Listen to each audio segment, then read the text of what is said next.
Greetings everyone. My name is Nchadi and this channel is created for us to commune together here, to pray together. This is a very brand new channel and this is the very first new video. And before everything else, I want to answer some of the questions that I usually hear, especially the believers. They will say some of the things they will about prayer. They will ask some of the questions, and one of the questions that I usually hear people will ask will say, if Jesus won the victory for us by the finished work on the cross, why do we still have to be in long prayers? Why do we still have to do some warfare prayers? Why do we still have to fast? Why do we still have to do this and that and that? And some will say, why can't we just say just a simple prayer to thank the Lord because He has already done the finished work on the cross? Some will say, isn't the Lord's Prayer from Matthew 6 enough to engage with God on a daily basis? Why do we have to go into a prolonged prayers? So before I answer this question, let me say this thing first. This channel is to encourage someone who feels very discouraged to pray, someone who says, I've been praying and nothing is happening. And by this channel, I'm saying, my brother, my sister, our God is bigger than what you are facing. Do not give up. Please let us join me in this channel. Subscribe to this channel so that we can encourage one another. We can pray together. Let us pray together as we are praying for our children, as we are praying for our families, and for those that the Lord has brought into our lives, and to pray for one another as we all need prayers in our lives. Why do we have to pray? The Bible says men ought to pray. Men ought to pray. The Bible says we must pray without ceasing. When Jesus died and rose again, He defeated sin, death, and the power of Satan. The devil is not equal to Jesus. He is already defeated. The devil is a defeated enemy. But there is still evil in this world. That is why as believers, we are still facing temptation. We are still facing attacks. Some of us, we're still having some fear. Some of us, we feel discouraged. And there's some spiritual struggles. So Jesus already won the main victory. But in our daily life as believers, we may still face struggles, temptation, pain, and spiritual battles before the full peace of God is seen everywhere. What does that mean? What do we mean by that? When we pray, we are agreeing with the finished work of the cross. Before Christ, people were slaves to sin. Through Jesus, believers are now set free. We are now set free by the finished work of the cross. And we have been given authority. We have been given grace. And the Holy Spirit is living inside us and inside of us. Colossians 2 verse 13-15 says, He forgave us all our sin.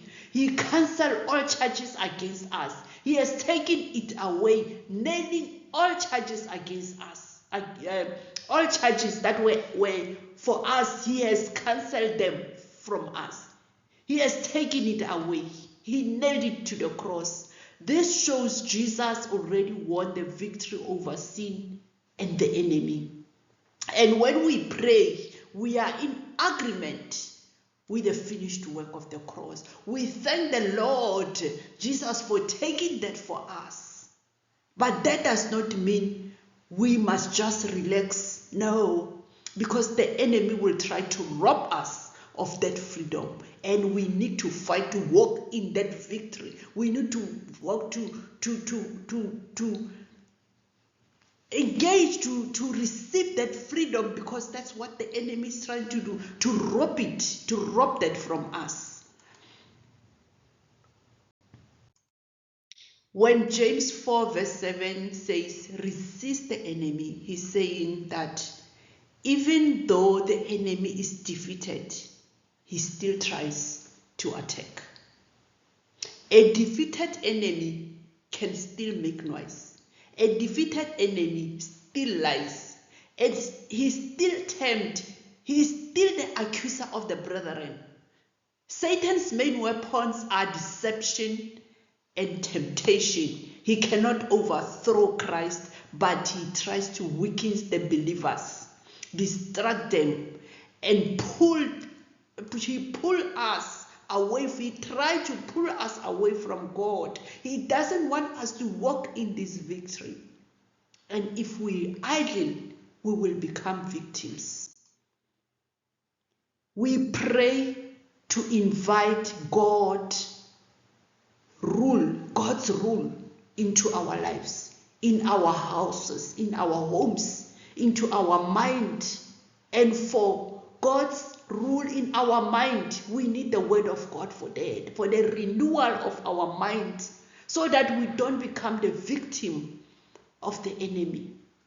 As believers, we are in the process of growth. We are in the process of growing. Jesus saved us fully, but our minds, the habits, the character, and the faith, they are still being shaped. This is why Christians still wrestle. The struggle is often part of spiritual maturity. Wrestling does not mean Jesus failed. It means we are still in the journey of sanctification. Isaiah 26 verse 3, you will keep in perfect peace those whose minds are steadfast, because they trust in you. God's rule also touches the mind. Our minds touches our minds and our inner life. When we pray, we are receiving strength to walk in the victory that is already given. Philippians 4 verse 13 says, I can do all things through Christ who gives me strength. The strength to walk in victory comes from Christ. Ephesians 4 verse 10, be strong in the Lord and in his mighty power. Our strength in him is not in ourselves. That's why we have to pray, because we commune with him. We connect with him. We are trusting him. God allows spiritual battle for training and dependence. The battle teaches us prayer. It teaches us obedience. It teaches us discernment, humility, and trust. Faith that is never tested becomes unstable and shallow. The more we encounter challenges, the more we get closer and closer to God Almighty. But that can only happen when we engage with him, when we commune with him. Jesus has already won the victory for us. But the complete removal of Satan and evil will happen fully at the end. We will still wrestle, because we are living in the time between Christ's victory and the final destruction of the evil. The good news is this: we are not fighting for victory, because victory has already been given to us. We are fighting from victory. We know that we are already overcomers. And the most important thing that we need to know is that we are not fighting against blood and flesh. We are fighting. Our fight, it's in the spirit. And when we fight in the spirit, we engage in prayer, because we know we are communing with our Father in heaven. And when we do that, we know that our prayers will reach him. And he will bring down the answer. He will answer our prayers. And we thank God. We thank the Lord Jesus Christ for the finished work on the cross, that we can have a one-on-one with our Father, that we can come before the throne room of God and talk to our Father. A child in a good parent's arm is already in a place of safety. The child is not struggling to make the parents love, protect, or accept them. The child rests, trust, and depend on what the parents has already provided. In the same way, when we pray, we are not trying to make Jesus win a victory. He has not yet won. Jesus already secured the victory through his death and resurrection. He has already won the battle. He has already won the victory for us. So prayer is not us trying to achieve victory by efforts. Prayer is us coming to God with trust, coming to God with receiving what Christ has already made available and standing firm in it and being in agreement and saying, Father, you fought the battle for us and we are agreeing in that, and we engage with you. We talk with you. We want to get more closer and become more spiritual. Thank you. Thank you. Let us pray. Father, we thank you.